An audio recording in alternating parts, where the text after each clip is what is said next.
కులానికి అడ్డుకట్ట వెయ్యాలని హీరో మంచు మనోజ్ అభిప్రాయపడ్డారు. భైరవం మూవీ ప్రీ రిలీజ్ ఈవెంట్లో ఆయన మాట్లాడారు. సినిమా ఒక కులానిది కాదు. కలమ్మ తల్లి కులం, గోత్రం చూడదు. మా కులం మా సినిమా, మా గుడి థియేటర్. టికెట్ తెగేటప్పుడు ఇది కమ్మ సినిమానా, కాపు సినిమానా, రెడ్డి సినిమానా అని చూడరు. టాలెంట్ ఉంటే ఎవరైనా నెత్తిన పెట్టుకుంటారు. నా పిల్లలకు కులం అనేది తెలియకుండా పెంచుతా అని ఎమోషనల్ స్పీచ్ ఇచ్చారు.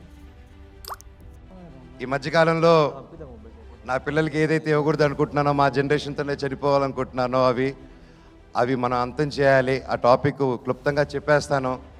ఈ మధ్య నెట్లో చూస్తున్నాను, బాధాకరం విషయం ఏంటంటే అందరూ నలుగురు కులపోలు కలిసి ఒక సినిమా చేస్తున్నారు, అది చేస్తున్నారని ట్రెండ్ సాగిస్తున్నారు. సినిమా ఒక కులంది కాదండి. సినిమా ఒక కులంది కాదు. అది ఎప్పుడు గుర్తుపెట్టుకోండి. సినిమా కళామ తల్లికి తన క్యాస్ట్ చూడదు, కులం చూడదు, గోత్రం చూడదు.